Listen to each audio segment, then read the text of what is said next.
Hello everyone, Satyanarayan Tagore institute में आप सभी का स्वागत है। तो हम पढ़ रहे थे संघीय कार्यपालिका। संघीय कार्यपालिका के अंतर्गत हमने राष्ट्रपति को पढ़ लिया था, उपराष्ट्रपति को पढ़ लिया था, प्रधानमंत्री और मंत्रिपरिषद को पढ़ लिया था। संघीय कार्यपालिका का जो आपका लास्ट टॉपिक है वो है भारत का महान्यायवादी।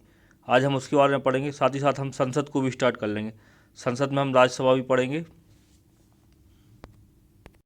तो यदि ये वीडियो आपको अच्छी लगे तो वीडियो को लाइक कीजिएगा, शेयर कीजिएगा, कमेंट कीजिएगा, साथ ही हमारे चैनल को सब्सक्राइब कीजिएगा। आप हमारे टेलीग्राम ग्रुप से भी जुड़ सकते हो। टेलीग्राम ग्रुप की लिंक इस वीडियो के डिस्क्रिप्शन बॉक्स में दी हुई है। तो चलिए लेक्चर को स्टार्ट करते हैं। तो हमें पढ़ना है भारत का महान्यायवादी। संघीय कार्यपालिका जब मैं आपको पढ़ा रहा था तो मैंने संघीय कार्यपालिका में आपको बताया था कि संघीय कार्यपालिका के अंतर्गत आते हैं राष्ट्रपति, आते हैं उपराष्ट्रपति, आते हैं प्रधानमंत्री और मंत्रिपरिषद आती है, और साथ ही में भारत का महान्यायवादी आता है। तो भारत के महान्यायवादी को आज हमें पढ़ना है। तो देखो, भारत का महान्यायवादी, इंग्लिश में इसको बोलते हैं अटॉर्नी जनरल ऑफ इंडिया, ठीक है ना। अटॉर्नी जनरल ऑफ इंडिया या भारत का महान्यायवादी। भारत का महान्यायवादी जो होता है वो होता है वकील, ठीक है ना। उसको बोल सकते हैं आप केंद्र सरकार का वकील। मतलब वो केंद्र सरकार के सर्वोच्च कानूनी सलाहकार हैं। मतलब वो केंद्र सरकार के क्या है, वकील हैं। केंद्र सरकार की ओर से जितने भी केस होते हैं सुप्रीम कोर्ट में, हाई कोर्ट में, लोअर कोर्ट में, उन सब में अटॉर्नी जनरल पेश होते हैं, ठीक है। मतलब अटॉर्नी जनरल वकालत करते हैं केंद्र सरकार की तरफ से। तो वो केंद्र सरकार के क्या हैं, वकील हैं। तो उनके बारे में आज हमें पढ़ना है। तो चलिए स्टार्ट करते हैं। तो देखो, भारतीय संविधान के भाग 5 के अनुच्छेद 76 में भारत के महान्यायवादी पद की व्यवस्था की गई है, ठीक है ना। याद रखना है किस भाग में है, भाग 5 में है, ठीक है ना। क्या, भारत का महान्यायवादी, और किस अनुच्छेद के तहत है, इस आर्टिकल को याद रखना, ठीक है ना। ऐसे आर्टिकल एमपीपीएससी में आते हैं कि भारत का महान्यायवादी, ठीक है ना, की व्यवस्था किस आर्टिकल के तहत की गई है संविधान में, या महान्यायवादी संबंधित कौन सा आर्टिकल। तो आर्टिकल 76 है, ठीक है। फिर महान्यायवादी क्या होता है, देश का सर्वोच्च कानूनी अधिकारी होता है। ये मैंने आपको बता दिया, कानूनी अधिकारी होता है। इसका मतलब है कि केंद्र सरकार को जब भी किसी कानूनी मामले में, ठीक है ना, सलाह मशवरा चाहिए पड़ता है तो वो क्या करते हैं, महान्यायवादी से पूछते हैं, ठीक है ना। केंद्र सरकार महान्यायवादी से सलाह परामर्श करती है। जैसे हमें कोई केस लड़ना होता है, ठीक है ना, या हमें कोई कानूनी सलाह चाहिए पड़ती है तो हम किसके पास जाते हैं, वकील के पास जाते हैं। उसी प्रकार से ये वकील हैं केंद्र सरकार के। आ रही बात समझ में आपको। फिर हम देखते हैं महान्यायवादी की नियुक्ति। तो महान्यायवादी की नियुक्ति करता कौन है, ठीक है ना। तो देखो, अनुच्छेद 76(1) के अनुसार महान्यायवादी यानी अटॉर्नी जनरल की नियुक्ति राष्ट्रपति द्वारा की जाती है, ठीक है ना। राष्ट्रपति करते हैं महान्यायवादी की नियुक्ति, लेकिन राष्ट्रपति किसी को भी नहीं बना देते। जो केंद्रीय मंत्रिपरिषद और प्रधानमंत्री होते हैं उनकी सलाह पर राष्ट्रपति क्या करते हैं, महान्यायवादी की नियुक्ति करते हैं। फिर देख लो महान्यायवादी की योग्यता। महान्यायवादी की योग्यता क्या होती है, ठीक है। सबसे पहले तो वह भारत का नागरिक होना चाहिए, ठीक है ना। महान्यायवादी जिस भी व्यक्ति को नियुक्त किया जा रहा है देश में, उसको क्या होना चाहिए, भारत का नागरिक होना चाहिए। फिर देखो, अनुच्छेद 124(3) के अनुसार उच्च न्यायालय के न्यायाधीश के रूप में काम करने का 5 वर्षों का अनुभव हो उसे, ठीक है ना। जो भी व्यक्ति महान्यायवादी नियुक्त हो रहा है उसको अनुच्छेद 124(3) के तहत, ठीक है ना, मतलब 124(3) में यह दिया हुआ है कि क्या योग्यता है महान्यायवादी की, समझ रहे आप। तो ये अनुच्छेद 124(3) के अनुसार उच्च न्यायालय के न्यायाधीश के रूप में काम करने का 5 वर्षों का अनुभव हो किसको, महान्यायवादी को। या किसी उच्च न्यायालय में वकालत का 10 वर्षों का अनुभव हो, या राष्ट्रपति के मतानुसार वह न्यायिक मामलों का योग्य व्यक्ति हो, समझ रहा। तो ये सारी क्या है, योग्यता है महान्यायवादी की। क्या होना चाहिए उसको, उसको उच्चतम न्यायालय के न्यायाधीश के रूप में काम करने का 5 वर्षों का अनुभव होना चाहिए, या फिर किसी उच्च न्यायालय में, किसी हाई कोर्ट में उसको वकालत का 10 वर्ष का अनुभव होना चाहिए, या फिर वो राष्ट्रपति के मतानुसार, ठीक है ना, न्यायिक मामलों का योग्य व्यक्ति हो, ठीक है। तो ये उसकी क्या होगी, योग्यता होगी। अब हम देखते हैं महान्यायवादी का कार्यकाल। महान्यायवादी का कार्यकाल कितना होता है। तो देखो, महान्यायवादी के कार्यकाल को संविधान द्वारा निश्चित नहीं किया गया है, ठीक है ना। संविधान में कोई स्पष्ट प्रावधान नहीं है कि महान्यायवादी का कार्यकाल कितना होता है, ठीक है। फिर देखो, संविधान में उसको हटाने को लेकर भी कोई मूल व्यवस्था नहीं दी गई है। कोई भी मूल व्यवस्था संविधान में उसको हटाने को लेकर नहीं है। साथ ही साथ कार्यकाल का कोई जिक्र नहीं है संविधान में। फिर देखो, अनुच्छेद 76(4) के अनुसार वह अपने पद पर राष्ट्रपति के प्रसाद पर्यंत तक बने रह सकता है, ठीक है ना। इसका तात्पर्य है कि उसे राष्ट्रपति द्वारा किसी भी समय हटाया जा सकता है, ठीक है ना। तो राष्ट्रपति के प्रसाद पर्यंत वो कार्य करता है महान्यायवादी। जनरली क्या होता है कि महान्यायवादी की नियुक्ति राष्ट्रपति करते हैं, लेकिन किसकी सलाह पर करते हैं, केंद्र सरकार और मंत्रिपरिषद की सलाह पर करते हैं। जब केंद्र सरकार गिर जाती है या फिर जब चुनाव हो जाते हैं, फिर अगली सरकार आती है, तो संभवतः परंपराओं के अनुसार महान्यायवादी का क्या है होता है, कार्यकाल समाप्त हो जाता है, क्योंकि जो नई चुनी हुई सरकार है वो क्या करती है, किसी अन्य अधिकारी को, मतलब किसी अन्य व्यक्ति को महान्यायवादी नियुक्त करती है। ठीक है, तो महान्यायवादी का पद वहाँ पर क्या होता है, समाप्त हो जाता है। ठीक है, तो हम देखते हैं महान्यायवादी का त्यागपत्र, कि महान्यायवादी त्यागपत्र किसको देते हैं। तो देखो, वह राष्ट्रपति को कभी भी अपना त्यागपत्र सौंपकर पदमुक्त हो सकता है। ठीक है ना, ऐसे क्वेश्चन आते हैं आपको, आप सोच रहे होगे, ठीक है ना, ऐसा क्वेश्चन पूछा जा सकता है कि निम्न में से किसको महान्यायवादी अपना त्यागपत्र देता है। ठीक है ना, नीचे 4 ऑप्शन दिए रहेंगे, राष्ट्रपति को, उपराष्ट्रपति को, प्रधानमंत्री को, सुप्रीम कोर्ट के मुख्य न्यायाधीश को। ठीक है ना, तो उसमें से राष्ट्रपति सही होगा। तो ये इन चीज़ों पे गौर करो। ठीक है ना, जितना भी मैं पढ़ा रहा हूँ उनको गौर से पढ़ते आओ, ऐसी क्वेश्चन आते हैं। अभी आगे आके आपको बताऊंगा मैं, जब संसद चालू करेंगे तो संसद से कैसा क्वेश्चन आया था इस बार 2023 के प्रीलिम्स में, वो भी मैं आपको बताऊंगा। तो देखो, वह राष्ट्रपति को कभी भी अपना त्यागपत्र दे सकता है। ठीक है ना, तो महान्यायवादी किसको त्यागपत्र देता है, राष्ट्रपति को त्यागपत्र देता है। ये याद रखनी है, दिमाग में डाल के रखना है। फिर देखो, परंपरा यह है कि जब सरकार मंत्रिपरिषद त्यागपत्र दे दे, उसे बदल दिया जाए तो उसे त्यागपत्र देना होता है। ठीक है ना, परंपरा यह है कि जब सरकार या मंत्रिपरिषद त्यागपत्र दे दे या उसे बदल दिया जाए तो उसे त्यागपत्र देना होता है, क्योंकि उसकी नियुक्ति सरकार की सिफारिश से ही होती है। आ रही बात समझ में? जो मैं आपको ऊपर अभी बता चुका हूँ, इस लाइन का मतलब, जो इतनी पूरी लाइन हमने पढ़ी है, इसका मतलब ये है कि जो केंद्र सरकार होती है, यदि वो त्यागपत्र दे दे या गिर जाए या फिर चुनाव हो और नई सरकार आए, तो क्या होना पड़ता है, महान्यायवादी को त्यागपत्र देना पड़ता है परंपरा के अनुसार। क्यों त्यागपत्र देना पड़ता है, क्योंकि जो अगली सरकार जो आती है वो अपने अनुसार किसी अन्य व्यक्ति को महान्यायवादी नियुक्त करती है। आगे बात समझ। फिर देखो, वेतन। तो संविधान में महान्यायवादी का पारिश्रमिक तय नहीं किया गया है, उसे राष्ट्रपति द्वारा निर्धारित पारिश्रमिक मिलता है। ठीक है ना, समय समय पर महान्यायवादी के वेतन क्या होते हैं, चेंज होते रहते हैं, राष्ट्रपति तय करते हैं, और संविधान में वेतन का कोई उल्लेख नहीं है। ठीक है, फिर देखो, महान्यायवादी के कार्य एवं शक्तियाँ, ये बहुत ही महत्वपूर्ण है कि कार्य क्या है महान्यायवादी के। ठीक है ना, देखो उनको हम पढ़ेंगे। अनुच्छेद 76(2) के अनुसार, ठीक है ना, भारत सरकार के मुख्य कानून अधिकारी के रूप में महान्यायवादी के निम्न कर्तव्य हैं। ठीक है, अब देखो, पहला कर्तव्य, भारत सरकार को विधि संबंधी ऐसे विषयों पर कानूनी सलाह देना जो राष्ट्रपति द्वारा सौंपे गए। ठीक है ना, कोई भी कानूनी मसला है, ठीक है ना, ठीक है ना, केंद्र सरकार का कहीं विवाद है, ठीक है, किसी स्टेट से विवाद है, तो उस पर क्या करना, सलाह देना, महान्यायवादी ये काम करता है। फिर देखो, विधिक स्वरूप से ऐसे अन्य कर्तव्यों का पालन करना जो राष्ट्रपति द्वारा सौंपे गए, ऐसे अन्य कर्तव्य जो राष्ट्रपति सौंपे उसका पालन करना, संविधान या किसी अन्य विधि द्वारा प्रदान किए गए कृत्यों का निर्वहन करना, मतलब ऐसे सभी कृत्यों का निर्वहन करना जो संविधान या कि देशी किसी अन्य विधि द्वारा उसको दिए गए हैं। ठीक है, तो ये कार्य है महान्यायवादी के। अब देखते हैं हम राष्ट्रपति महान्यायवादी को कौन से कार्य सौंपता है। ठीक है ना, तो देखो, राष्ट्रपति महान्यायवादी को निम्न कार्य सौंपता है। ठीक है, भारत सरकार से संबंधित मामलों को लेकर उच्चतम न्यायालय में भारत सरकार की ओर से पेश होना। ठीक है, भारत सरकार से संबंधित जो भी मामले होंगे, सुप्रीम कोर्ट ने कोई निर्देश दिया है, किसी ने रिट लगाई है, किसी ने कुछ किया है, तो उसमें क्या होंगे, वो भारत सरकार की ओर से उपस्थित होंगे। कौन, महान्यायवादी, क्योंकि वो क्या है, भारत सरकार के वकील है। शुद्ध भाषा में हम बोलें तो वो भारत सरकार के क्या है, वो वकील है। फिर देखो, संविधान के अनुच्छेद 143 के तहत राष्ट्रपति के द्वारा उच्चतम न्यायालय में भारत सरकार का प्रतिनिधित्व करना। ठीक है ना, आर्टिकल 143 के तहत वो क्या करते हैं, उच्चतम न्यायालय में प्रतिनिधित्व करते हैं राष्ट्रपति का। ठीक है, फिर देखो,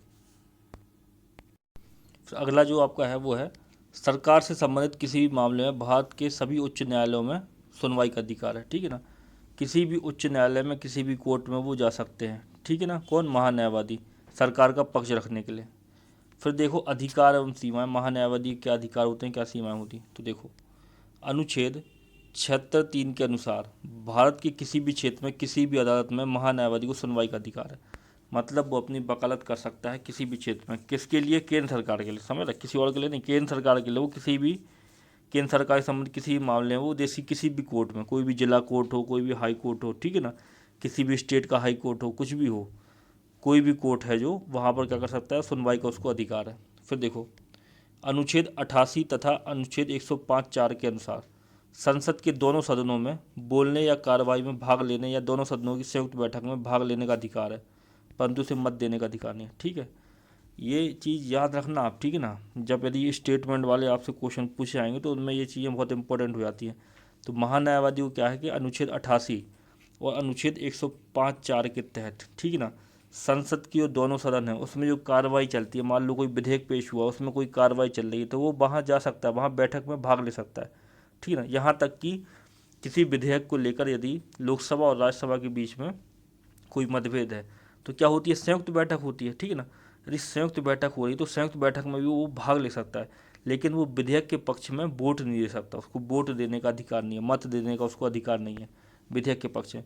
कोई भी विधेयक आता है लोकसभा या राज्यसभा में तो वो पेश किया जाता है, फिर उसके पक्ष में वोटिंग की जाती है, यदि ज़्यादा उसके पक्ष में वोट है तो वो पारित होता है, आ रही भाषा में। तो वो इस प्रकार से वोट नहीं कर सकता, लेकिन वो भाग ले सकता है संसद में। यदि कोई भी विधेयक पारित हो रहा है तो जब कार्रवाई चल रही है संसद में, बहस चल रही है संसद में, तब वो महान्यायवादी वहाँ पर पार्टिसिपेट कर सकते हैं, आ रही भाषा में। फिर देखो महान्यायवादी की सीमाएं कौन कौन सी हैं, ठीक है। वह भारत सरकार के खिलाफ कोई सलाह या विश्लेषण नहीं कर सकता, ठीक है ना। भारत सरकार के वकील है महान्यायवादी, तो भारत सरकार के खिलाफ कभी भी कोई सलाह या विश्लेषण नहीं कर सकते।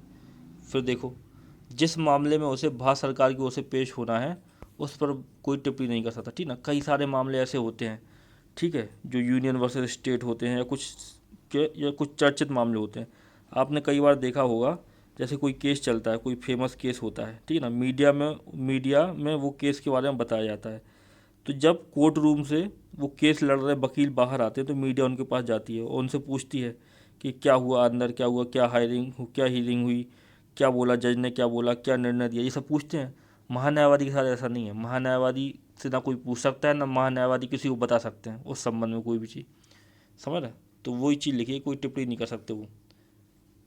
फिर देखो बिना भारत सरकार की अनुमति के वह किसी आपराधिक मामले में व्यक्ति का बचाव नहीं कर सकते। किसी भी व्यक्ति का बचाव वो नहीं कर सकते हैं भारत सरकार की अनुमति के बिना, ठीक है। तो ये चीज़ है, बिना भारत सरकार की अनुमति के वह किसी परिषद या कंपनी के निदेशक का पद ग्रहण नहीं कर सकते। वो किसी परिषद या कंपनी का निदेशक का पद ग्रहण नहीं कर सकता। दूसरा, जो ऊपर वाला पॉइंट मैंने आपको बताया कि किसी व्यक्ति का बचाव नहीं कर सकता, कब तक नहीं कर सकता, जब तक भारत सरकार उसको अनुमति नहीं दे दे। यदि भारत सरकार उसको अनुमति देती है कि किसी व्यक्ति का आपको केस लड़ना है तो वो लड़ सकते हैं। फिर देखो जब तक कि विधि एवं न्याय मंत्रालय वैधानिक मामले विभाग के माध्यम से इस आशय का कोई प्रस्ताव या संदर्भ उसे प्रेषित नहीं किया जाता, वह भारत सरकार के किसी मंत्रालय या विभाग या सार्वजनिक उपक्रम या वैधानिक संगठन को अपनी सलाह नहीं देगा, ठीक है। जब तक जो विधि एवं न्याय मंत्रालय है या वैधानिक मामले का जो विभाग है वो उसको कोई पत्र न लिख दे कि आपको किसी मंत्रालय या विभाग को या किसी सार्वजनिक उपक्रम को, वैधानिक संगठन को अपनी सलाह देना है, तब तक वो सलाह नहीं देगा, समझ आप। तो ये चीज़ है, मतलब उसको पहले क्या चाहिए, ऑर्डर चाहिए, किससे, विधि एवं न्याय मंत्रालय से, वैधानिक मामलों के विभाग से। उसके बाद वो भारत सरकार के किसी मंत्रालय या विभाग या किसी सार्वजनिक उपक्रम को कोई कानूनी सलाह दे सकता है।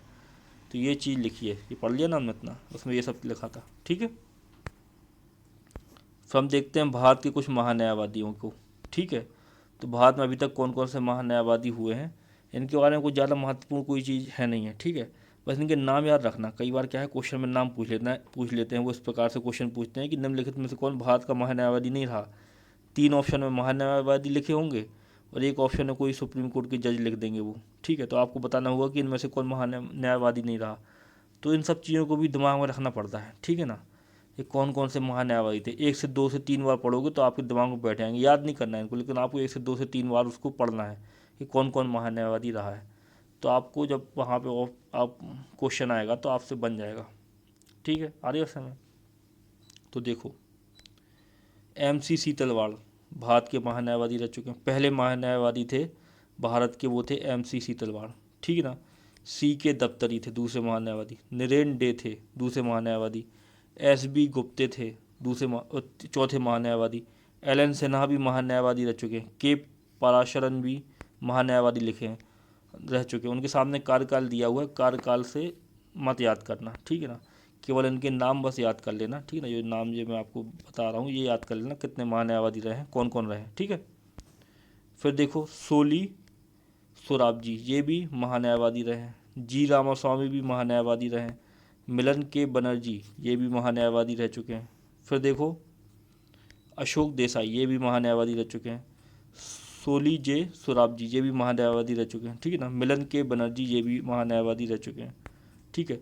तो मिलन के बनर्जी जो हैं ये 2 बार महान्यायवादी का पद संभाल चुके हैं, ठीक है ना। सोली जे सोराबजी भी 2 बार महान्यायवादी का पद संभाल चुके हैं, ठीक है ना। यहाँ पढ़ा हमने 12वें और 11वें नंबर पर दोनों को। अब देखो 7वें नंबर पर लिखे ये सोली सोराबजी, वो ही व्यक्ति हैं, ये 2 बार महान्यायवादी का पद ग्रहण कर चुके हैं। मिलन के बनर्जी भी 2 बार महान्यायवादी का पद ग्रहण कर चुके हैं, ठीक है। फिर देखो गुलाम ई बाहनवती, ठीक है ना, ये भी क्या रह चुके हैं, महान्यायवादी रह चुके हैं देश के। मुकुल रोहतगी, ये भी महान्यायवादी रह चुके हैं देश के वेणुगोपाल, ये भी महान्यायवादी रह चुके हैं देश के। अभी वर्तमान में जो अटॉर्नी जनरल ऑफ इंडिया हैं या महान्यायवादी हैं देश के, वो हैं आर वेंकट मणि, ठीक है ना। ये लिखे ना, ये हैं अभी वर्तमान में महान्यायवादी देश के। तो इनका नाम याद रखना है, इनका नाम तो बहुत इंपॉर्टेंट है। पहले महान्यायवादी कौन थे उनका नाम भी इंपॉर्टेंट है, और बाकी नामों को केवल सरसरी निगाहों से आपको देख लेना एक बार, ठीक है। अब हम देखते हैं महान्यायवादी संबंधित कुछ महत्वपूर्ण कथन, तथ्य देखना है, महान्यायवादी संबंधित कुछ महत्वपूर्ण तथ्य, ठीक है। तो देखते हैं। जवाहरलाल नेहरू के प्रधानमंत्री काल में के दौरान, ठीक है ना, केंद्र सरकार द्वारा एक प्रस्ताव रखा गया था जिसमें कहा गया था कि महान्यायवादी के पद को विधि मंत्री में मिला दिया जाए। इसे स्वीकार नहीं किया गया। जवाहरलाल नेहरू जब प्रधानमंत्री थे तो उनके समय एक प्रस्ताव आया, उन्होंने बोला कि महान्यायवादी जो होते हैं वो विधि सलाहकार होते हैं, कानूनी सलाहकार होते हैं, कानून के जानकार होते हैं, तो क्यों ना विधि मंत्री के पद को इन दोनों को मिला दिया जाए, महान्यायवादी और विधि मंत्री का पद एक ही कर दिया जाए। जो विधि मंत्री होगा वही महान्यायवादी होगा, जो महान्यायवादी है वही विधि मंत्री होगा।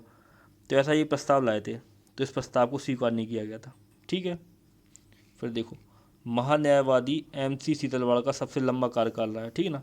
सबसे लंबे समय तक जो महान्यायवादी रहे हैं देश के वो रहे हैं MC सीतलवाड़, ठीक है।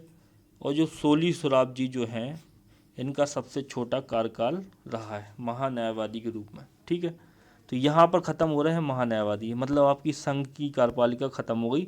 अब हमें पढ़ना है विधायिका को, विधायिका मतलब संसद, ठीक है ना। उसके बाद हम पढ़ेंगे न्यायपालिका को, ठीक है। न्यायपालिका में हम सुप्रीम कोर्ट, हाई कोर्ट वगैरह ये सब चीज़ें पढ़ेंगे, PIL पढ़ेंगे, बहुत सी चीज़ें पढ़ेंगे उसमें भी, ठीक है। अब हम चालू कर रहे हैं विधायिका मतलब संसद को, ठीक है। तो चलो देखते हैं संसद। तो संसद के बारे में तो आपको सबको पता होगा, ठीक है ना। संसद में अभी बहस चलती है, संसद बहुत ज़्यादा न्यूज में रहती है। संसद में 2 सांसद लड़े जाते हैं, कभी बैल में जाके हंगामा होता है, बहुत सी चीज़ें होती रहती है संसद में, कार्यवाही चलती हैं। कोई भी केंद्र सरकार विधेयक लाती है संसद में आती है, वही संसद है, उसी को हमें पढ़ना है, ठीक है ना। तो हमारे देश का जो कानून बनता है देश के लिए वो संसद में बनता है। संसद को ही विधायिका बोलते हैं, जो देश के लिए कानून का निर्माण करती है। संसद के 2 सदन होते हैं, ठीक है ना। एक होती है लोकसभा, एक होती है राज्यसभा, ठीक है ना। लोकसभा के जो सदस्य होते हैं उनका चुनाव जो होता है वो जनता करती है प्रत्यक्ष रूप से। राज्यसभा के सदस्यों का चुनाव प्रत्यक्ष रूप से नहीं होता है, ठीक है ना। समझ रहे बात को। तो इस प्रकार से चीज़ों को हमें पढ़ना है। तो हम चालू कर रहे हैं संसद को। तो देखो सबसे पहले देखो संवैधानिक उपबंध, मतलब संसद की जो बात है वो किस भाग में है, संविधान को किस अनुच्छेद के तहत है। तो देखो भाग 5 के अनुच्छेद 79 से 123, मतलब अनुच्छेद 79 से 123 तक क्या है, संसद का उल्लेख है, ठीक है ना। तो संवैधानिक उपबंध है भाग 5 में अनुच्छेद 79 से 123 तक, ठीक है। फिर देखो संघ के विधानमंडल अर्थात संघ की विधायिका को संसद कहते हैं। अनुच्छेद 79 के तहत संसद 3 अंगों से मिलकर बनी है, ठीक है। अब ये जो चीज़ है ना, यही चीज़ पूछी गई थी, संसद कितने अंगों से मिलकर बनती है या संसद निम्न से मिलकर बनती है। ऐसा क्वेश्चन आया था कि संसद निम्न से मिलकर बनती है, ठीक है। 2023 का प्रीलिम्स का पेपर उठा के देखना, ठीक है। तो उसमें आप देखोगे क्वेश्चन, तो उसमें ऐसी क्वेश्चन था कि संसद निम्न से मिलकर बनती है। पूरा संसद आपने पढ़ लिया, ठीक है ना। और उन्होंने क्वेश्चन क्या पूछा कि संसद का निर्माण किन किन से होता है। तो संसद का निर्माण होता है राष्ट्रपति से, राज्यसभा से और लोकसभा से, ठीक है। ये तीनों मिलाकर संसद का निर्माण करते हैं। आदिवासी में तो देखो, और संसद की जो संरचना है वो किस आर्टिकल के तहत दी हुई है, अनुच्छेद 79 के तहत दी हुई है। ये चीज़ याद रखना, आर्टिकल 79 में बताया गया है कितने अंगों से मिलकर संसद बनी है। तो देखो संसद जो होती है, यहाँ पे सांसद लिख गया, ठीक है ना, संसद है ये, ठीक है ना, संसद लिखा। सांसद जो होता है वो होता है जो संसद में जाते हैं, जो संसद के मेंबर होते हैं उनको सांसद बोलते हैं, ठीक है। संसद को इंग्लिश में बोलते पार्लियामेंट, और सांसद को इंग्लिश में बोलते मेंबर ऑफ पार्लियामेंट। ठीक है। तो संसद का निर्माण होता है राज्यसभा से, राज्यसभा को बोलते हैं उच्च सदन, प्लस लोकसभा से, लोकसभा को बोलते हैं निम्न सदन, प्लस भारत के राष्ट्रपति से। तो भारत का राष्ट्रपति, राज्यसभा और लोकसभा मिलकर क्या बनाते हैं, संसद का निर्माण करते हैं। यही क्वेश्चन आया था इस बार प्रीलिम्स 2023 में। ठीक है। फिर देखो प्रमुख कार्य, संसद का कार्य क्या है। संसद का कार्य है संघ के लिए विधि का निर्माण करना। ठीक है। संघ के लिए विधि का निर्माण करना, यूनियन टेरिटरीज के लिए विधि का निर्माण करना। समझ रहा। प्रगति क्या है संसद की, द्विसदनीय है। द्विसदनीय प्रगति का मतलब क्या है, संसद को यदि हम पार्लियामेंट से डिनोट करें, पार्लियामेंट हम बोलें तो उसके क्या हैं, दो भाग हैं। ठीक है ना। एक है राज्यसभा, RS, इसको राज्यसभा बोल दो। एक है लोकसभा, मतलब LS। समझ रहे आप। तो द्विसदनीय इसकी क्या है, प्रगति है, क्या की, संसद की। अब हम संसद हमने देख लिया, ठीक ना। संसदीय विशेष अधिकार भी हम पढ़ेंगे, सब चीज़ें पढ़ेंगे हम। संसद में के विधेयक के बारे में पढ़ेंगे, संसद की समितियाँ पढ़ेंगे, बहुत लंबा टॉपिक है। ठीक है। अब हम चालू करें राज्यसभा को। मैंने आपको बता दिया कि संसद के क्या हैं, दो भाग हैं। संसद के दो भाग हैं, लोकसभा और राज्यसभा। अब हम चालू कर रहे हैं राज्यसभा को, कि राज्यसभा होती क्या है, राज्यसभा के बारे में हम पढ़ना चालू करेंगे। तो राज्यसभा को हम पढ़ रहे हैं। राज्यसभा के देखो इतने सारे नाम हैं, सारे नामों को मैंने लिख दिया। इस प्रकार से पेपर में क्वेश्चन आता है, आप कन्फ्यूज हो जाओगे। राज्यसभा को ही स्थायी सदन बोलते हैं। ठीक है ना। स्थायी सदन इसलिए बोलते हैं क्योंकि इसका कभी विघटन नहीं होता, राज्यसभा कभी भी भंग नहीं होती है। राज्यसभा को ही द्वितीय सदन बोलते हैं, राज्यसभा को ही उच्च सदन बोलते हैं, राज्यसभा को ही बृहदों का सदन बोलते हैं। ठीक है ना। तो ये सब राज्यसभा के ही नाम हैं। राज्यसभा को स्थायी सदन बोलते हैं, द्वितीय सदन बोलते हैं, उच्च सदन बोलते हैं, बृहदों का सदन बोलते हैं। आ रही बात समझ में। अब देखो राज्यसभा क्या है। राज्यसभा भारतीय संसद का उच्च सदन है। जैसा कि नाम से स्पष्ट है, यह भारत संघ के राज्यों का प्रतिनिधित्व करती है। ब्रिटेन के हाउस ऑफ लॉर्ड्स की तरह यह एक स्थायी सदन है। ठीक है। तो क्या है, राज्यसभा क्या है, एक उच्च सदन है। ठीक है, संसद का। ठीक है, इसको बोलते हैं उच्च सदन, लोकसभा को बोलते हैं निम्न सदन। और जो राज्यसभा जो है, इसके नाम से ही स्पष्ट हो रहा है, ये भारतीय राज्यों का क्या कर रही है, प्रतिनिधित्व कर रही है। भारत के जो राज्य हैं उन सारे राज्यों का प्रतिनिधित्व कर रही है राज्यसभा। ठीक है। और ब्रिटेन का जो हाउस ऑफ लॉर्ड है, ठीक है ना, जैसे हमारे यहाँ पर राज्यसभा है, वैसे ही ब्रिटेन में हाउस ऑफ लॉर्ड्स है। ठीक है। तो उसी की तरह ये क्या है, एक स्थायी सदन है। फिर देखो राज्यसभा का गठन हुआ कब है। ठीक है ना, मतलब गठन कब हुआ था, अस्तित्व में कब आई थी राज्यसभा। तो इसका गठन हुआ था 3 अप्रैल 1952 को। ये डेट याद रखना, ठीक है ना, पूछी जाती है ये पूछी जाती है क्वेश्चन में। 3 अप्रैल 1952 को राज्यसभा गठन हुआ था। फिर राज्यसभा का संगठन कौन से आर्टिकल में, आर्टिकल 80 में। मतलब राज्यसभा में कितनी सीटें हैं, वर्तमान में कितनी सीटें हैं, ये सब चीज़ें काय में दी हुई हैं, किस आर्टिकल में, वो दी हुई हैं आर्टिकल 80 में। अब हम देखते हैं संगठन, मतलब आर्टिकल 80 के तहत राज्यसभा की संरचना, मतलब उसमें कितने सदस्य होते हैं। तो देखो राज्यसभा में जो कुल सदस्य संख्या है, जो संविधान में लिखी हुई है, वो लिखी हुई है 250। ठीक है ना। जिसमें से 238 जो हैं वो इलेक्टेड होंगे और 12 नॉमिनेटेड होंगे। कुल मिला के होगा कितने, 250। 238 प्लस 12 कितने होगा, 250। 250 सदस्य संख्या है राज्यसभा की, मतलब राज्यसभा में इतने मेंबर होंगे, 250 सदस्य होंगे उसमें राज्यसभा में। ठीक है। 238 इलेक्टेड का मतलब है चुने हुए, जिनको चुना जाएगा, जो चुनाव होगा जिनके लिए। और 12 नॉमिनेटेड का मतलब है 12 ऐसे लोग जिनको क्या करेंगे, कला, साहित्य, विज्ञान और समाज सेवा के क्षेत्र से होंगे वो। ठीक ना। 12 नॉमिनेटेड लोग कला, साहित्य, विज्ञान, समाज सेवा के क्षेत्र से होंगे, जिनको कौन करेगा नॉमिनेट, राष्ट्रपति करेंगे। काय में करेंगे, राज्यसभा में करेंगे। ठीक है। तो राज्यसभा में 12 सदस्यों का मनोनयन, हिंदी में बोलेंगे नॉमिनेशन को मनोनयन। ठीक है। तो नॉमिनेशन को बोलते हैं इंग्लिश, हिंदी में मनोनयन। तो उनका मनोनयन कौन करता है, राष्ट्रपति करता है। ठीक है। तो संविधान में कितनी संख्या दी हुई है राज्यसभा की, 250, जिसमें से 238 इलेक्टेड और 12 नॉमिनेटेड। अब वर्तमान में राज्यसभा की सदस्य संख्या कितनी है, तो वर्तमान में यदि हम देखें प्रेजेंट टाइम पे, तो राज्यसभा की सदस्य संख्या कितनी है, 245 है। जिसमें से इलेक्टेड मतलब चुने हुए 233 हैं। ठीक है। उन 233 में से भी 229 जो है वो स्टेट से हैं और 4 यूनियन टेरिटरीज से हैं। ये चीज़ लिखिए। मतलब अभी 245 सदस्य संख्या है काय की, राज्यसभा की वर्तमान में। जो मूल संविधान था उसमें 250 थी। ठीक है। उसमें से 233 जो मेंबर हैं वो क्या है, इलेक्टेड हैं। ठीक है ना, इलेक्टेड है वो मेंबर, आदिवासी में वो इलेक्टेड मेंबर हैं। फिर 233 में से भी जो इलेक्टेड मेंबर हैं उसमें से जो 229 मेंबर हैं, ठीक है ना, 229 मेंबर क्या है, स्टेट से आते हैं, मतलब राज्यों से आते हैं। और जो 4 मेंबर हैं वो यूनियन टेरिटरी से आते हैं। यूनियन टेरिटरीज मतलब संघ शासित प्रदेशों से आते हैं। जो केंद्र शासित प्रदेश होते हैं, जैसे दिल्ली हो गया, लक्षद्वीप हो गया, पुडुचेरी हो गया, चंडीगढ़ हो गया, तो यहाँ से वो आते हैं। समझ रहे हैं आप बात को, ये चीज़ है। और जो 12 लोगों का नॉमिनेशन होता है वो होता है कला, साहित्य, विज्ञान और समाज सेवा से। और उनका नॉमिनेशन करता कौन है, मतलब उनको नामांकित कौन करता है या उनका मनोनयन कौन करता है, ठीक है। वाइल्ड कार्ड एंट्री बोल सकते हैं आप इनको। जो 12 लोग हैं, आप लोग सुनते होगे ना, जो आपके रियलिटी शो आते हैं उसमें वाइल्ड कार्ड एंट्री, तो ये 12 लोगों की समझ लो वाइल्ड कार्ड एंट्री होती है। और ये किन क्षेत्रों से होते हैं, ये होते हैं कला से, साहित्य से, विज्ञान से, समाज सेवा से। आर्या से में इनका जो नामांकन है, सॉरी, इनका जो नॉमिनेशन है वो करते हैं राष्ट्रपति। आर्या से में फिर देखो राज्यसभा सदस्य हेतु योग्यता, मतलब राज्यसभा सदस्य कौन बन सकता है, तो उसके लिए योग्यता क्या है राज्यसभा सदस्य के लिए। तो पहली योग्यता क्या है कि वह क्या होना चाहिए, भारत का नागरिक होना चाहिए।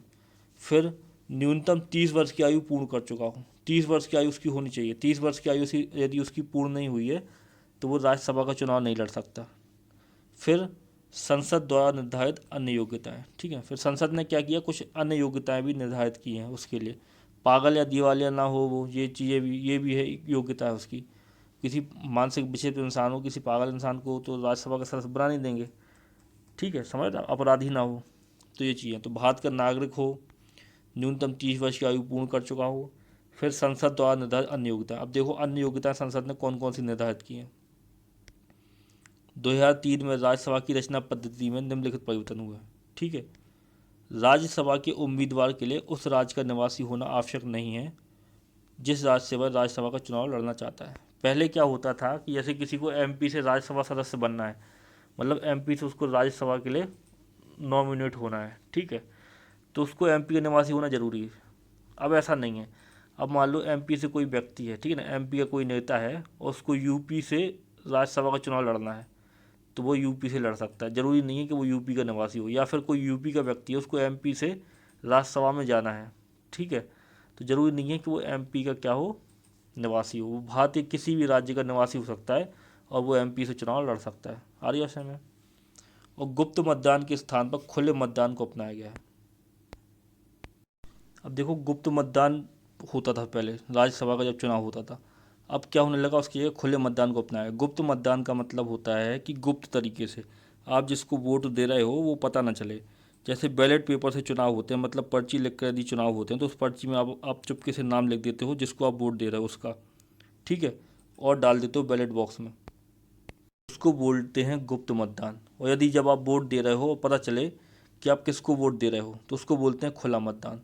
तो पहले गुप्त मतदान था, उसके स्थान पर क्या हो गया, खुला मतदान हो गया। ये याद रखना चीज़ें हैं, ठीक है, ये पूछ सकते हैं क्वेश्चन में एमपीपीएससी वाले, ठीक है। फिर देखो राज्यसभा का कार्यकाल, राज्यसभा का कार्यकाल कितना होता है। संविधान के अनुच्छेद 83(1) के अनुसार राज्यसभा एक क्या है, स्थायी सदन है। राज्यसभा कभी भी भंग नहीं होती, बल्कि इसके 1/3 सदस्य हर दूसरे वर्ष की समाप्ति पर अवकाश ग्रहण कर लेते हैं और इतने ही नए सदस्य निर्वाचित कर लिए जाते हैं। समझ रहे। राज्यसभा जो होती है, राज्यसभा कभी भी भंग नहीं होती।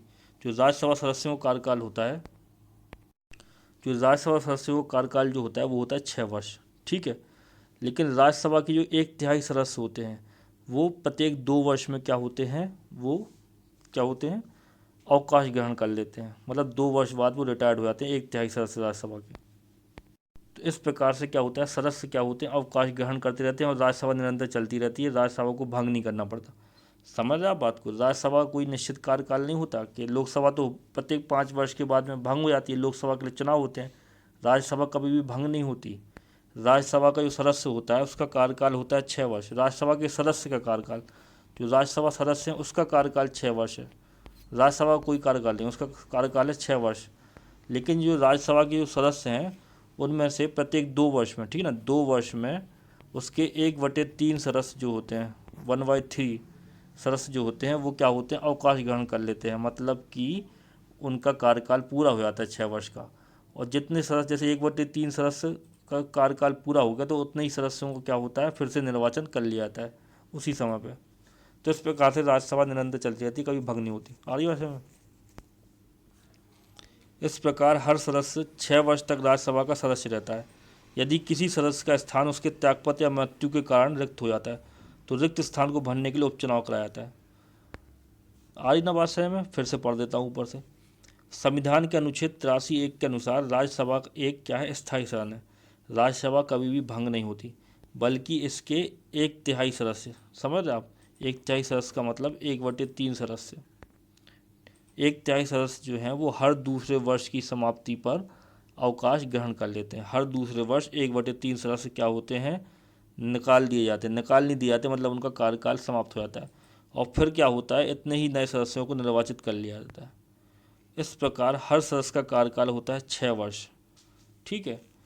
और यदि किसी सदस्य का स्थान उसके त्यागपत्र या मृत्यु के कारण रिक्त हो जाता है तो उस स्थान पर क्या होता है? उपचुनाव कराया जाता है। मान लो किसी सदस्य का कार्यकाल था 6 वर्ष, समझ रहे आप बात को? 6 वर्ष की सदस्य का कार्यकाल था, वो 3 वर्ष तक वो अपने कार्यकाल पर रहे। चौथे वर्ष उनकी मृत्यु हो गई, ठीक है ना? चौथे वर्ष उनकी क्या हो गई? मृत्यु हो गई। तब उनका कार्यकाल जो बचा वो कितना बचा था? वो बचा था 3 वर्ष का, ठीक है ना? 3 वर्ष का उनका कार्यकाल बचा हुआ था। अब जब उपचुनाव होंगे, क्योंकि उनकी मृत्यु हो गई या फिर उन्होंने त्यागपत्र दे दिया था, तो उसी सीट पर क्या होंगे? उपचुनाव होंगे। जो उपचुनाव में चुनकर आएगा, जो प्रत्याशी आएगा, उसका कार्यकाल फिर बचा हुआ 3 वर्ष होगा। समझ रहे आप बात को? तो ये चीज़ है। देखो, यदि किसी सदस्य का स्थान उसके त्यागपत्र या मृत्यु के कारण रिक्त हो जाता है तो रिक्त स्थान को भरने के लिए उपचुनाव कराया जाता है। इस प्रकार उपचुनाव द्वारा चुना गया व्यक्ति उतने समय तक ही राज्यसभा का सदस्य रहता है जितना समय रिक्त हुए स्थान का शेष बचा है। समझ रहे बात को? किसी व्यक्ति का कार्यकाल था 6 वर्ष, जिसमें से वो 3 वर्ष तक सदस्य रहा, फिर उसकी मृत्यु हो गई तो क्या हुआ? उस पर उपचुनाव हुआ। उपचुनाव में जो व्यक्ति जीत कर आया है वो किसके बदले जीत कर आया? जिस व्यक्ति की मृत्यु हो गई थी। अब उस जिस व्यक्ति की मृत्यु हुई है उसने 3 वर्ष का कार्यकाल तो पूर्ण कर लिया था, उसके बचे थे 3 वर्ष। तो जो नया व्यक्ति है जो चुनकर आया उसका कार्यकाल भी 3 वर्ष होगा। आ रही है में ये चीज़ है। फिर देखो राज्यसभा सदस्यों का निर्वाचन कैसे होता है, ठीक है। तो हम देख रहे हैं राज्यसभा सदस्यों का निर्वाचन। तो विधानसभा के निर्वाचित सदस्य द्वारा अनुपातिक प्रतिनिधित्व की एकल संक्रमणीय मत प्रणाली का आधार पर इनका क्या किया जाता है? निर्वाचन किया जाता है। जो राष्ट्रपति के लिए मैंने आपको बताई थी ना, जो, ठीक है ना, एकल संक्रमणीय मत प्रणाली आपको बताई थी, सिंगल ट्रांसफरेबल वोट सिस्टम इसको बोलते हैं इंग्लिश में। एकल संक्रमणीय मत प्रणाली को बोलते हैं सिंगल ट्रांसफरेबल वोट सिस्टम। मैंने आपको बताया था कि जैसे 4 कैंडिडेट खड़े हुए हैं राज्यसभा के लिए, तो जो हर सदस्य जो है, ठीक है ना, जो भी सदस्य हैं जो उनको वोट करने वाले हैं, तो वो उन चारों को वोट देंगे, लेकिन प्रायोरिटी बेस्ड पे वोट देंगे, प्रायोरिटी पर वो वोट देने वाले हैं उनको। तो इसको बोलते हैं एकल संक्रमणीय मत प्रणाली, single transferable vote system English में इसको बोलते हैं। तो विधानसभा के जो निर्वाचित सदस्य होते हैं वो चुनते हैं किसको? राज्यसभा को।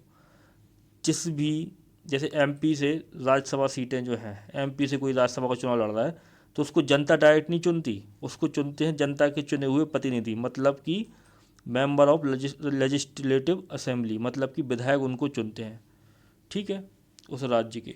और किस पद्धति से चुनते हैं? वो अनुपातिक प्रतिनिधित्व की एकल संक्रमणीय मत प्रणाली से चुनते हैं। ये चीज़ें याद रखना यार, ठीक है। फिर देखो, विधानसभा के मनोनीत सदस्य राज्यसभा सदस्यों के चुनाव में भाग नहीं लेते। जो विधानसभा में जो मनोनीत सदस्य होते हैं वो क्या होते हैं? राज्यसभा के चुनाव में भाग नहीं लेते हैं। फिर देखो आगे, दिल्ली, पुडुचेरी तथा जम्मू कश्मीर ऐसे 3 संघ शासित राज्य हैं जिन्हें राज्यसभा में स्थान आवंटित किए गए हैं। जो मैंने आपको 4 सीटें बताई थी ना, उन जो 4 सीटें इन्हीं 3 क्षेत्रों से हैं, दिल्ली, पुडुचेरी और जम्मू कश्मीर से, ठीक है, राज्यसभा की।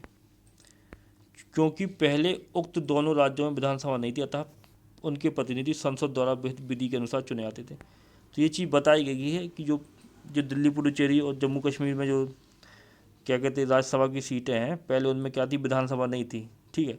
तो संसद की विधि के अनुसार क्या किया था? उनका क्या किया था? निर्वाचन किया जाता था, ठीक है। फिर देखो, फिर राज्यसभा में स्थानों के आवंटन का विवरण संविधान की अनुसूची 4 में दिया गया है, ठीक है। जब मैंने अनुसूची पढ़ाई तब तो बता ही दिया था आपको, बार बार चीज़ें क्या होती, रिवाइज होती रहती। तो जो अनुसूची 4 है संविधान की, उसमें क्या है? राज्यसभा की सीटों का आवंटन है। मतलब किस राज्य में राज्यसभा की कितनी सीटें होंगी, ये दिया हुआ है किस अनुसूची में, ये दिया हुआ है अनुसूची 4 में। वर्ष 2003 में संसद द्वारा राज्यसभा की रचना की पद्धति में 2 परिवर्तन किए गए। ये चीज़ मैं आपको ऊपर पढ़ा चुका हूँ, ठीक है ना, फिर से देख लो कि राज्यसभा के उम्मीदवार के लिए उस राज्य का निवासी होना आवश्यक नहीं होगा जिस राज्य से वह राज्यसभा का चुनाव लड़ना चाहता है। कोई व्यक्ति यूपी का है, वो एमपी से चुनाव लड़ना चाहता है, तो जरूरी नहीं है कि वो एमपी का निवासी हो, वो यूपी का निवासी होते हुए भी एमपी से चुनाव लड़ सकता है राज्यसभा के लिए। फिर देखो, गुप्त मतदान के स्थान पर खुले मतदान को क्या किया गया, उसकी व्यवस्था की गई है। फिर देखो आगे, राज्यसभा में राज्यों का प्रतिनिधित्व समानता के आधार पर नहीं बल्कि जनसंख्या के आधार पर किया गया है। इसमें बड़े राज्यों से अधिक प्रतिनिधि और छोटे राज्यों से कम प्रतिनिधि आते हैं। समझ रहे आप बात को? जो राज्यसभा में जो सीटों का आवंटन किया गया है राज्यों में, वो जनसंख्या के आधार पर किया गया, समानता के आधार पर नहीं कि समान रूप से सीटें सबको दे दी गई कि मध्य प्रदेश को में 11 हैं तो उत्तर प्रदेश में भी 11 होंगी, इस प्रकार से नहीं। जिस राज्य में जितनी जनसंख्या, उस जनसंख्या के हिसाब से क्या किया गया, सीटों का आवंटन किया गया राज्यसभा की। आ रही है में। फिर देखो राज्यसभा से संबंधित महत्वपूर्ण तथ्य। संविधान की अनुसूची 4 में राज्यसभा के लिए आवंटित स्थानों की सूची दी गई है। ठीक है, ये तो हम पढ़ चुके पहले फैक्ट कि संविधान की जो अनुसूची 4 है उसमें क्या किया गया, राज्यसभा की सीटों का विवरण दिया हुआ है। राज्यसभा के लिए सर्वाधिक 31 सदस्य उत्तर प्रदेश से चुने आते हैं। ये अपने आप में एक फैक्ट है, याद रखना। राज्यसभा सीटें कितनी हैं उत्तर प्रदेश में? उत्तर प्रदेश में राज्यसभा की सीटें हैं 31, सबसे ज़्यादा हैं देश में। सबसे ज़्यादा लोकसभा सीटें भी उत्तर प्रदेश से, 80 लोकसभा सीटें हैं, ठीक है ना, उत्तर प्रदेश से, और 31 राज्यसभा सीटें हैं उत्तर प्रदेश से। फिर देखो, राज्यसभा का सभापति उपराष्ट्रपति राज्यसभा का सदस्य नहीं होता। जो उपराष्ट्रपति जिनको हम पढ़ के अभी आ रहे हैं संघ की कार्यपालिका में, वो जो उपराष्ट्रपति हैं वो क्या होते हैं, राज्यसभा के सभापति होते हैं, लेकिन उनको राज्यसभा का सदस्य नहीं माना जाता। फिर देखो, राज्यसभा का विघटन नहीं होता क्योंकि यह एक स्थायी सदन है। मैं बता चुका हूँ उसका कभी विघटन नहीं होता। फिर देखो, 5 संघीय क्षेत्रों अंडमान निकोबार द्वीप समूह, लद्दाख, लक्षद्वीप, चंडीगढ़, दादर व नगर हवेली, दमन व दीव को राज्यसभा में प्रतिनिधित्व प्राप्त नहीं होता है, ठीक है ना। जम्मू कश्मीर को होता है, दिल्ली को होता है, ठीक है, और पुडुचेरी को होता है, क्या में राज्यसभा में प्रतिनिधित्व प्राप्त। ये 3 संघ शासित क्षेत्र हैं जिनको प्रतिनिधित्व प्राप्त है राज्यसभा में। मतलब राज्यसभा की सीटें यहाँ पे हैं दिल्ली, पुडुचेरी और जम्मू कश्मीर में, ठीक है। फिर बाकी जो बचे हैं जैसे लद्दाख हो गया संघ शासित प्रदेश, लक्षद्वीप हो गया संघ शासित प्रदेश, चंडीगढ़ हो गया संघ शासित प्रदेश, दादर और नगर हवेली हो गया केंद्र शासित प्रदेश है, संघ शासित प्रदेश, दमन व दीप हो गया संघ शासित प्रदेश है, केंद्र शासित प्रदेश। इनमें राज्यसभा की एक भी सीटें नहीं है। अरे में फिर देख लो राज्यसभा के पदाधिकारी कि राज्यसभा के पदाधिकारी कौन कौन होते हैं, ठीक है, उनको पढ़ लेते हैं हम। तो भारत के उपराष्ट्रपति को तो हम पढ़ के आए हुए हैं। भारत के जो उपराष्ट्रपति होते हैं वो चेयरमैन होते हैं, मतलब वो चेयरपर्सन होते हैं, सभापति होते हैं, काहे कि राज्यसभा के। राज्यसभा में जो भी कार्रवाई चलती हैं उनको कौन करवाता है, वो करवाते हैं उपराष्ट्रपति। उपराष्ट्रपति वहाँ पे चेयर पे बैठते हैं, ठीक है ना। तो ये चीज़ है, समझ लो मॉनिटर हैं वो। जैसे कोई क्लास होती है, क्लास में एक मॉनिटर होता है, ठीक है ना, संपूर्ण क्लास को संभालता है, उसी प्रकार से सभापति होते हैं लोकसभा में भी, राज्यसभा में भी। राज्यसभा के जो सभापति होते हैं वो उपराष्ट्रपति होते हैं, ठीक है। तो देखो, भारत का उपराष्ट्रपति अमेरिका की भांति राज्यसभा का पदेन सभापति होता है। जो भारत का उपराष्ट्रपति होता है वो क्या होता है, अमेरिका की भांति क्या होता है, राज्यसभा का पदेन सभापति होता है। अनुच्छेद 89, अनुच्छेद 89 के तहत जो उपराष्ट्रपति होते हैं वो क्या होते हैं, पदेन सभापति होते हैं राज्यसभा के। फिर देखो अगला, जब हम उपराष्ट्रपति पढ़ रहे थे तब मैंने आपको बताया था कि जब कभी राष्ट्रपति का पद खाली होता है तो उपराष्ट्रपति राष्ट्रपति का पद संभाल लेते हैं। अब जब उपराष्ट्रपति राष्ट्रपति का पद संभाल लेंगे तो राज्यसभा का जो सभापति होगा वो कौन बनेगा, ठीक है ना। राज्यसभा की चेयर पर कौन बैठेगा, क्योंकि राज्यसभा की चेयर पर कानूनी रूप से, संवैधानिक रूप से कौन बैठते हैं, वो बैठते हैं सभापति, और सभापति कौन होते हैं, उपराष्ट्रपति। लेकिन राष्ट्रपति का जो पद है किसी कारणवश खाली है तो वहाँ राष्ट्रपति का पद कौन संभालेगा, उपराष्ट्रपति संभालेगा। इस मामले में जब उपराष्ट्रपति राष्ट्रपति का पद संभालेगा तो सभापति नहीं होगा राज्यसभा का, फिर राज्यसभा का सभापति होगा उपसभापति। तो राज्यसभा में एक उपसभापति भी होता है, समझ रहे आप बात को। फिर देखो पढ़ो उपसभापति, डिप्टी चेयरमैन जिसको बोलते हैं। राज्यसभा का उपसभापति राज्यसभा द्वारा अपने सदस्यों में से ही चुना जाता है, जिसका कार्यकाल 6 वर्ष का होता है। ये चीज़ें याद रखना है आपको, ठीक है ना। यदि सभापति जो उपराष्ट्रपति हैं राज्यसभा के, वो यदि नहीं है चेयर पर, तो उनकी अनुपस्थिति में उपसभापति चेयर पर होगा। उपसभापति संभालेगा राज्यसभा को। उपसभापति का चुनाव जो होता है वो राज्यसभा सदस्यों में से ही किया जाता है, और उपसभापति का कार्यकाल जो होता है वो 6 वर्ष का होता है। आ रही ना बात समझ में। जैसे हम राज्यसभा के पदाधिकारियों को पढ़ रहे हैं। फिर देखो, राज्यसभा का एक होता है महासचिव, ये होते हैं प्रशासनिक सेवा के अधिकारी, ठीक है। तो राज्यसभा का महासचिव, देखो, राज्यसभा महासचिव सदन का तीसरा महत्वपूर्ण पदाधिकारी होता है। वह सभी संसदीय कृत्यों और क्रियाकलापों को और प्रक्रिया व प्रथा संबंधी मामले में सभापति का, सदन का और सदस्यों का सलाहकार होता है, ठीक है ना। सभापति को कोई भी कानूनी दिक्कत आती है, ठीक है ना, चेयर करने में, मतलब कि अपना सभापति का धर्म निभाने में कोई भी दिक्कत आ रही है, तो वो महासचिव से सलाह मशवरा करते हैं, ठीक है ना। तो ये सब कार्य कौन करते हैं? महासचिव करते हैं, राज्यसभा के महासचिव, ठीक है। यह भी लोकसभा महासचिव की भांति कार्यपालिका का स्थायी तथा निरपेक्ष पदाधिकारी होता है। समझ रहे आपको, वरिष्ठ प्रशासनिक अधिकारी या वरिष्ठ IAS अधिकारी होते हैं ना, भारतीय प्रशासनिक सेवा के जो वरिष्ठ अधिकारी होते हैं उनको महासचिव नियुक्त किया जाता है राज्यसभा और लोकसभा में, ठीक है।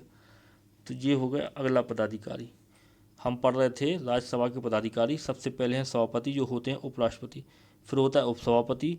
उपसभापति का चयन किया जाता है राज्यसभा सदस्यों में से ही, उसका कार्यकाल होता है 6 वर्ष। फिर होते हैं राज्य के महासचिव, ठीक है। फिर देख लो सभापति के अधिकार तथा कर्तव्य। सभापति हम पढ़ चुके ना, कौन होते हैं? उपराष्ट्रपति होते हैं। उपराष्ट्रपति में भी हमने पढ़ा था उनका, उपराष्ट्रपति में जब हम पढ़े तब हमने पढ़ा था कि सभापति के रूप में राज्यसभा के उनका क्या कर्तव्य है। तो उन्हीं कर्तव्यों को हम फिर से देख लेते हैं एक बार, ठीक है। तो देखो, राज्यसभा के सभापति के अधिकार तथा कर्तव्य लगभग वही हैं जो लोकसभा के अध्यक्ष के हैं। अंतर केवल इतना है कि राज्यसभा के सभापति को धन विधेयक के संबंध में निर्णय का अधिकार नहीं होता है। देखो, धन विधेयक हम पढ़ेंगे आगे अभी, ठीक है। अब जो मैं लाइन बोल रहा हूँ उसको ध्यान से सुनना। कोई भी विधेयक जो होता है वो धन विधेयक होगा कि नहीं होगा, इसका निर्णय कौन करता है? लोकसभा अध्यक्ष करता है। लोकसभा अध्यक्ष किसी विधेयक को यदि नोटिफाई कर दे धन विधेयक के रूप में, तो उसको धन विधेयक मान लिया जाता है। तो कोई विधेयक धन विधेयक है या नहीं, इसका अंतिम अधिकार जो होता है वो लोकसभा अध्यक्ष के पास होता है। राज्यसभा के जो सभापति होते हैं, जिनको उपराष्ट्रपति बोलते हैं, उपराष्ट्रपति राज्यसभा के सभापति होते हैं, तो उनके पास ये अधिकार नहीं है। बाकी लोकसभा अध्यक्ष के पास जितने अधिकार हैं, ठीक है ना, लोकसभा अध्यक्ष को भी हम पढ़ेंगे लोकसभा में। तो लोकसभा अध्यक्ष के पास जितने अधिकार हैं, जैसे किसी को बाहर निकालना, ठीक है ना, सदन से, ठीक है, किसी को बैठाना, किसी को बोलने की अनुमति देना, किसी को बोलने से रोकना, ये सब अधिकार किसको प्राप्त हैं? सभापति को प्राप्त है। आ रही है समझ में। फिर देखो, राज्यसभा के सभापति, उपराष्ट्रपति का कार्यकाल 5 वर्ष का एवं उपसभापति का कार्यकाल 6 वर्ष का होता है, ठीक है ना। जो राज्यसभा के जो सभापति हैं, उपराष्ट्रपति हैं, उनका कार्यकाल कितना होता है? 5 वर्ष का। और उपसभापति जो है उनका कार्यकाल 6 वर्ष का होता है। यहाँ कन्फ्यूज नहीं होना आपको, ठीक है ना, क्योंकि राज्यसभा के जो सभापति हैं वो उपराष्ट्रपति होते हैं, उनका कार्यकाल है 5, संविधान में 5 वर्ष। और जो उपसभापति जो होता है राज्यसभा का, उसको राज्यसभा सदस्यों में से ही चुना जाता है, तो उसका कार्यकाल होता है 6 वर्ष का। आ रही बात समझ में। फिर देखो, राज्यसभा का जो सभापति होता है, ठीक है ना, राज्यसभा का सभापति उपराष्ट्रपति अपना त्यागपत्र राष्ट्रपति को देता है, और उपसभापति अपना त्यागपत्र सभापति को देता है, ठीक है। तो ऐसे क्वेश्चन आते हैं, याद रखना कि राज्यसभा के जो सभापति होते हैं वो अपना त्यागपत्र देते हैं किसको? राष्ट्रपति को। समझ रहे हैं आप बात को? अपना त्यागपत्र राष्ट्रपति को देते हैं। और जो उपसभापति होता है राज्यसभा का, वो अपना त्यागपत्र देता है सभापति को, मतलब कि उपराष्ट्रपति को वो त्यागपत्र अपना देता है। समझ रहे आप? राज्यसभा के जो सभापति हैं वही उपराष्ट्रपति हैं, ठीक है, संवैधानिक रूप से। और जो उपराष्ट्रपति या सभापति जो हैं राज्यसभा के, वो अपना त्यागपत्र देते हैं राष्ट्रपति को, ठीक है, वो राष्ट्रपति को त्यागपत्र देते हैं। और जो उपसभापति होते हैं वो अपना त्यागपत्र किसको देते हैं? वो सभापति को देते हैं, मतलब उपराष्ट्रपति को देते हैं। आर्य भाषा में तो ये था, ठीक है। तो आज के लेक्चर में इतना ही करते हैं। तो आज हमने क्या पढ़ लिया? आज हमने संसद को चालू कर लिया, महान्यायवादी को ख़त्म कर लिया। कल हम पढ़ेंगे राज्यसभा के कार्यों को, राज्यसभा के क्या क्या कार्य हैं, राज्यसभा की कितनी शक्तियाँ हैं, ठीक है ना, और धन विधेयक के संबंध में क्या शक्ति है, किस विधेयक के संबंध में क्या शक्ति है क्या नहीं है, वो सब हम पढ़ेंगे। धन विधेयक जितने भी प्रकार के विधेयक हैं, जितनी प्रकार की कार्रवाई होती है संसद में, जितनी प्रकार की समितियां हैं और जितनी भी संसद से संबंधित शब्दावली हैं, उन सब चीज़ों को हमें पढ़ना है। बहुत बड़ा ये चैप्टर है आपका, ठीक है, तो चिंता नहीं करना है, ठीक है, आराम आराम से हम पढ़ेंगे, क्योंकि इसी प्रकार से हम पढ़ सकते हैं। समझ आप बात को। तो आज के लेक्चर में इतना ही, कल फिर मिलेंगे नए लेक्चर के साथ में। धन्यवाद।